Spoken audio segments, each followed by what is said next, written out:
Hey everyone, when I get to the boat, it's gonna be a little loud because of the motor. I'm including this footage because it is very informative. It gives you a history into the East African slave trade, things that are not taught in school in America. The guy actually gives some real insight. So be a little patient and bear with it. It's going to be a little noisy, but like I said, the information is so valuable. I hope you enjoy the video. Thank you.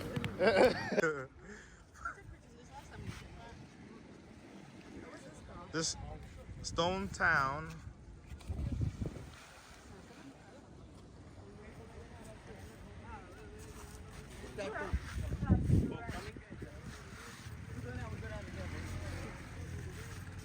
scared of water.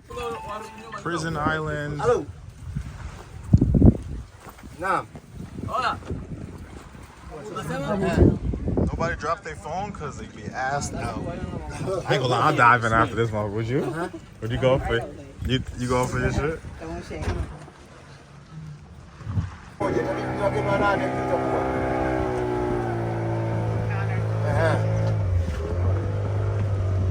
Wow, look at the mother and son. Prison Island. About to go see what's up there.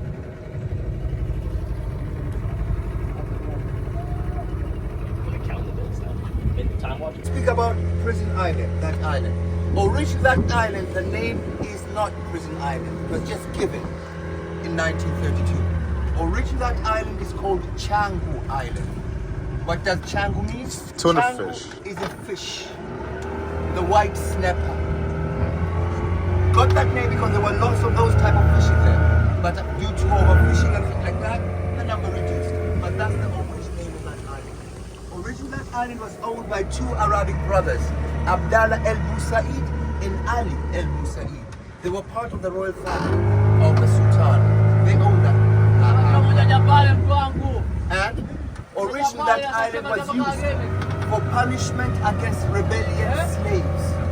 Later on, it was used as a place where they kept the slaves before to be transferred in Stone Town, because Zanzibar, in Stone Town, had the biggest slave market in Eastern Africa. We're talking about the Arabic slave trade, The Arabic slave trade. where people were still treated as humans.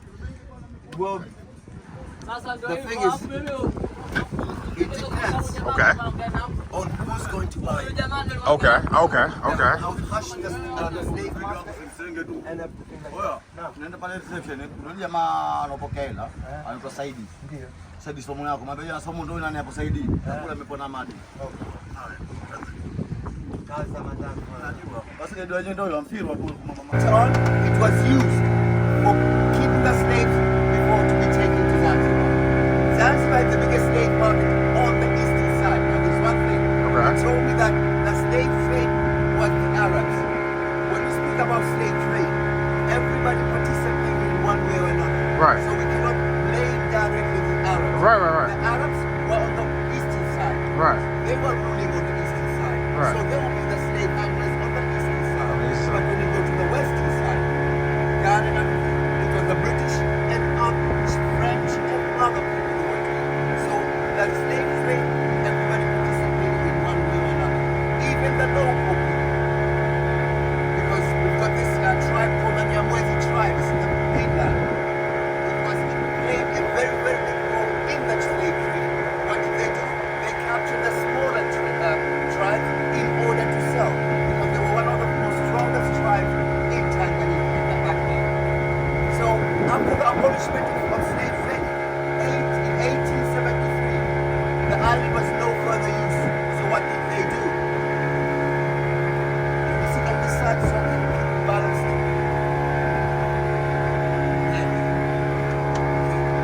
What did they do? The Arab, they didn't need it anymore, so they sold it to the government of Zanzibar. At that time, the government of Zanzibar was under British protectorate. Zanzibar was never a British colony. It was only protected by the British. More information once we do the city tour. I'll give you more information. Okay. So, sold it, and the main intention was to build a prison. They built a prison, but unfortunately, when it was supposed to operate in 1920, there was an outburst of disease. Zanzibar was the main port of Eastern Africa in order to go to Middle East, India, to South China Seas. Now we've got the Suez Canal, so it's easier for the Europeans just to pass through. But back then they had to go around, take on the boat, South Africa, come here. And another thing is, the Indian Ocean has wind monsoons. The wind changes every 6 months from the north wind to the south wind. When it's the north wind, it's easier to go up north. When the south wind changes, it's easier to come back down south. So that was the main thing. So the disease action was not in Zanzibar. There was the bubonic plague. There was the bubonic plague, which was in Egypt. And cholera epidemic, which was in India. So they knew that if they didn't do any proper measures,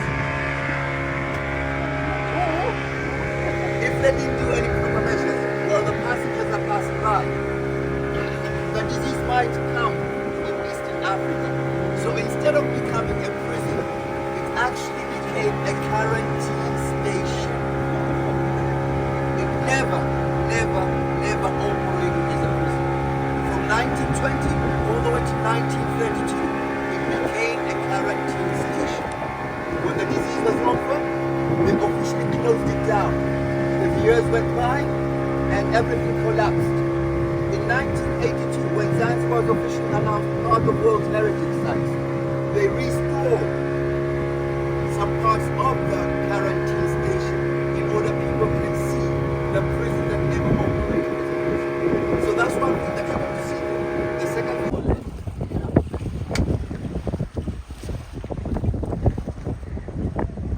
This is how you offload the boat. Gotta get in the water. So be prepared for that. Gotta get in the water. This is Prison Island.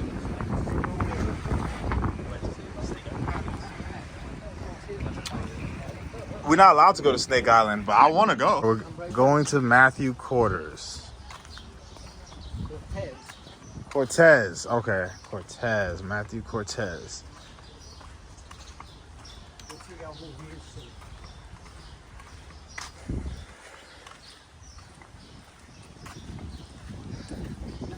right here.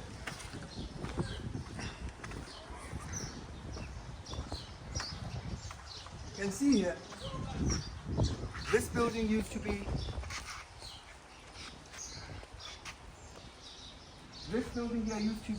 the building of Lord William Matthew.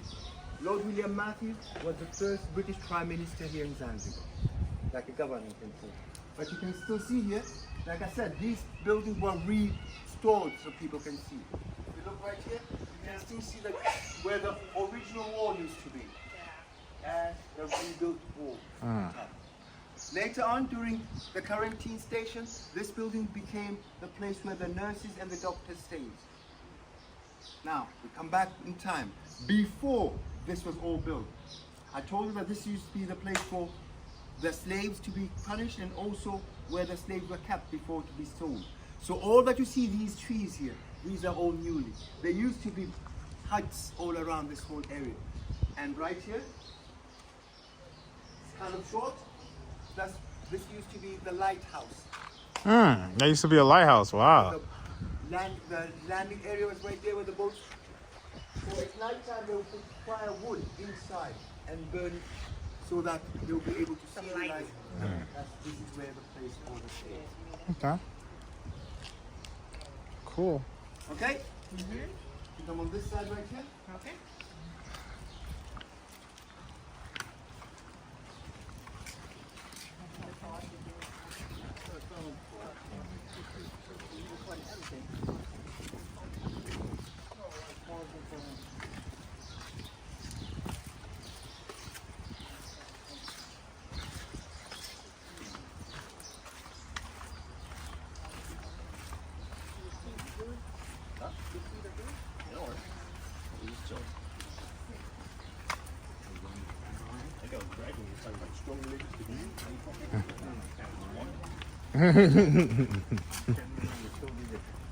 All right. Area, which is still a generation to today. And lastly, the prison itself. The prison itself. There's not even ever been a prison. All right. Interested in seeing this prison firsthand? I worked for a prison. All right. Hope this prison's good. See you trying to be in my camera too, because your hair look nice. It's all right. It's all right. You know, ready for this prison? Hey, you gotta go get in the cell and act like a prisoner for the camera, YouTube purposes. Yeah, man. But you gotta let us like chain you up or something and put you down there. Just for effect, you know, so people could feel it. They're like, oh man, they're really a part of it. I'll hold the camera, you can do it. Oh man, I'm too dark for that. That's racist. I was a hustler. Gotta be out there. Never operated as a prison. This here consisted with 18 cells. Out of these 18 cells, 16 cells were 13 to 14 feet, while 2 of them were 14 to 32 feet. They put multiple people in each cell. What's happened? At that time, this would have been enough for everyone because Zanzibar at that time, the population of the people was not more than 40,000 people. For the whole. Not now, 1.6. That's a prison restaurant.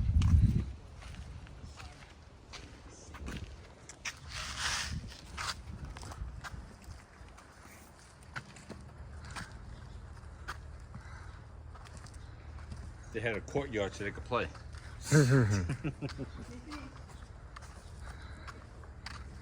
you look right there, you can see the 2 doors.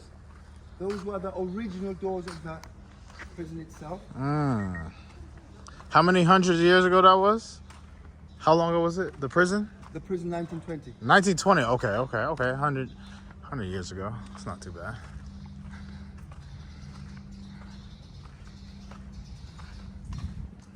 Oh, wow, it's so cool. And This same wooden door has been lasting this long. 100 years. Oh that's shit. mahogany. Oh, it's mahogany. Wow. Mahogany lasts that long. If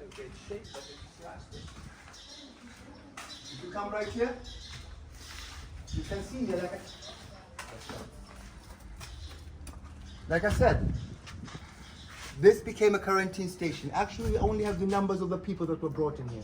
The biggest number was in 1928, which brought 795 people. The station. But we don't have the number of how many people died. But if you look right here at the island itself, we are right here now, you can see that there's a sign which is written graveyard. So that means some people did what? Died. Did die and were buried right here.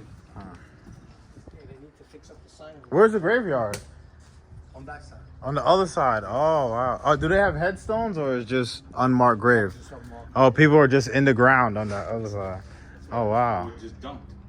Well, you're not going to see any bodies. It's just, but they're good. No. They have bones. Bones. They have bones. They have bones. Because there's been an excavation which was done here, which we found the bones of Portuguese priests. Oh, wow. The That were Portuguese. buried, yeah. Portuguese conquered everything, man. They're everywhere. Everywhere. Which was Damn. buried in 1500. Ooh. Bones are still there. The bones are still here. Wow. From 1500. They got caught in here. They got sick and they buried it. They died. They got buried. Okay, if you come right inside here, Okay. the last part, you can see here, the size of the cell, 14 to 13 feet, while the big cell was 32, 14. Oh, these are the cells right here. All that you see around here. There used to be a roof which connected everything. So now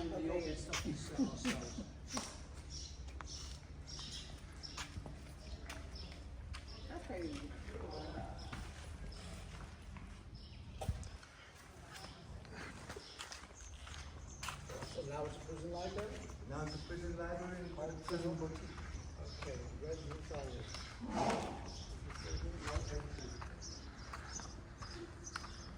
Hope you guys like this video.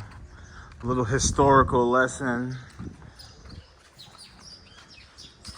You know, this was actually a really good history and lesson, really good lesson in history for me. As a Black American, you know, we hear our narrative of slavery, and to hear the Arabic slave trade side, that's very interesting, especially from an East African local.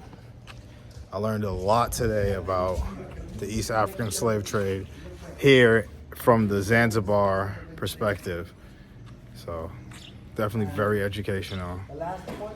I'm honored to be here and to learn about it. This guy's very knowledgeable, great tour guide. I have his information for anybody if they're interested. I'll get the driver to set you guys up and see. But wow, I've been living here locally, but I never really learned the history of Zanzibar.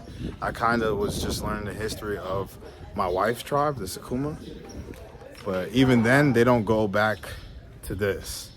They don't talk about this stuff, you know. This is interesting to learn because slavery is something that happened, but they move forward, you know what I'm saying? And that's like a disconnect, I think, between African Americans and Africans. Like they move forward from slavery. They don't talk about it or anything at all. You actually have to come do this tour guide stuff to hear about it. Nobody ever mentioned slavery. I've been here for 1.5 years. So. You can see here, this is what happened. People and everything. Oh. They cannot see now. Real nice. So this is how you escape, huh? If you want to jump off, you escape right into the pool. You can. Unless you can see Swim all the way over there, right? 8 kilometers. If you look right here, you can still see where the wooden part used to be. The head hole. It's a beautiful water. It is nice and clear. Nice, yeah. And then the circle of life starts. You pull in the sea, the fish eat the fish. So she might as well just eat the poo then.